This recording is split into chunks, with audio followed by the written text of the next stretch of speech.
आज हम पढ़ेंगे एटमॉस्फेरिक रिफ्रैक्शन। एटमॉस्फेरिक रिफ्रैक्शन की अगर हम बात करें तो एटमॉस्फेरिक रिफ्रैक्शन है क्या?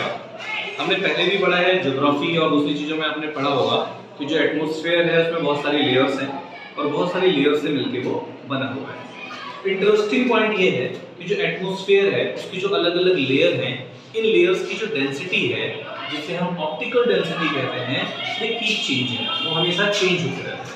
और उनके चेंज होने की वजह से क्या होता है कि जो सन से हमारे पास तक लाइट आती है उनका रिफ्रैक्शन का जो रेट है वो कभी कम रिफ्रैक्ट होती है तो कभी ज़्यादा रिफ्रैक्ट होती है। यानी अगर हम एटमॉस्फेरिक रिफ्रैक्शन की बात करें तो एटमॉस्फेरिक रिफ्रैक्शन है क्या?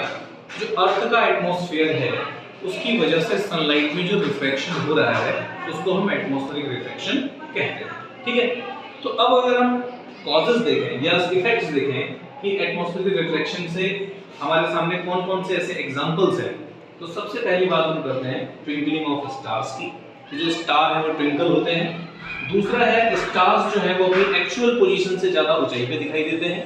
और तीसरा इसमें जो एग्जांपल है वो है एडवांस सनराइज का और डिलेड सनसेट का। एक एक करके इस पे हम डिस्कस करेंगे। तो सबसे पहले हम देखते हैं ट्विंकलिंग ऑफ स्टार कि जो स्टार्स हैं वो हमें चमकते हुए दिखाई क्यों देते हैं। तो सबसे पहले तो हम ये समझते हैं कि कोई भी चीज हमें चमकती हुई तब दिखाई देती है जब उसमें से आने वाली लाइट कभी कम कभी ज्यादा होती है।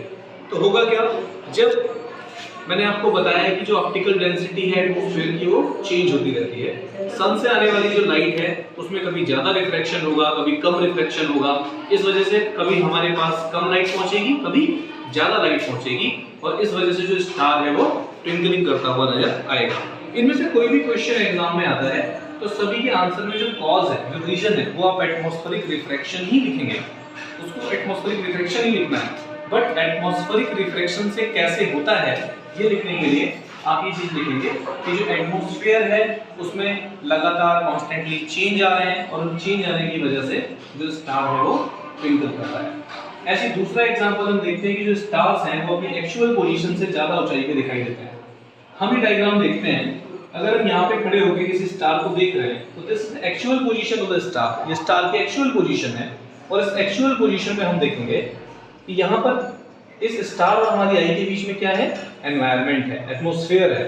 और इस एटमॉस्फेयर में बहुत सारी लेयर हैं जिन लेयर्स की वजह से क्या हो रहा है, जो लाइट है वो रिफ्रैक्ट हो जा रही है और उसके रिफ्रैक्शन की वजह से ये जो स्टार है वो हमें इस जगह पे दिखाई दे रहा है। तो एटमॉस्फेरिक रिफ्रैक्शन ही इसकी वजह है कि जो स्टार है वो अपनी एक्चुअल पोजीशन से हायर हमें दिखाई देते हैं। तीसरा हम देखते हैं एडवांस सनराइज, यानी सन अपने राइज होने के 2 मिनट्स पहले हमें दिखाई देने लगता है और सन सेट होने के बाद भी 2 मिनट्स तक हमें दिखाई देता रहता है। इस तरह से अगर हम इस डायग्राम पे देखेंगे तो हम देखते हैं कि ये एक हॉरिजॉन है, ये इस हॉरिजॉन के नीचे सन जब राइज होने वाला है तो भी हॉरिजॉन के नीचे है, बट वो हमें पहले ही ऊपर दिखाई देने लगता है 2 मिनट्स बिफोर। क्यों? क्योंकि यहाँ पर जो डेंसिटी है वो कम है और उधर ऊपर डेंसिटी ज्यादा है। इसमें क्या होगा, इसमें अगर हम देखेंगे तो यहाँ भी हमारी आई और एक्चुअल पोजीशन जो सन की है उसके बीच में एटमॉस्फेयर है और यहाँ भी एटमॉस्फेयर में चेंज होते रहते हैं जितनी भी यहाँ पे लेयर्स हैं। और इनके लेयर के चेंज होने की वजह से क्या होगा, यहाँ पे जो लाइट है वो रिफ्लेक्ट होगी और रिफ्लेक्शन की वजह से ये जो एक्चुअल पोजीशन पे ना दिखाई देके हमें इस पोजीशन पे सन दिखाई देता है। इसकी वजह से क्या होता है, 2 मिनट्स बिफोर सनराइज हो जाएगा और 2 मिनट्स डिले सनसेट होगा। यानी जो सनराइज है टोटल 4 मिनट लेंदी हो जाता है इस एटमॉस्फेरिक रिफ्रैक्शन की वजह से। तो एग्जाम में कोई भी क्वेश्चन आता है कि ट्विंकलिंग ऑफ स्टार में एक्चुअल पोजीशन से हायर क्यों है, एडवांस सनराइज है, डिलेड सनसेट क्यों हो रहा है, तो इन सब के लिए आप एग्जाम में आंसर लिखेंगे एटमॉस्फेरिक रिफ्रैक्शन।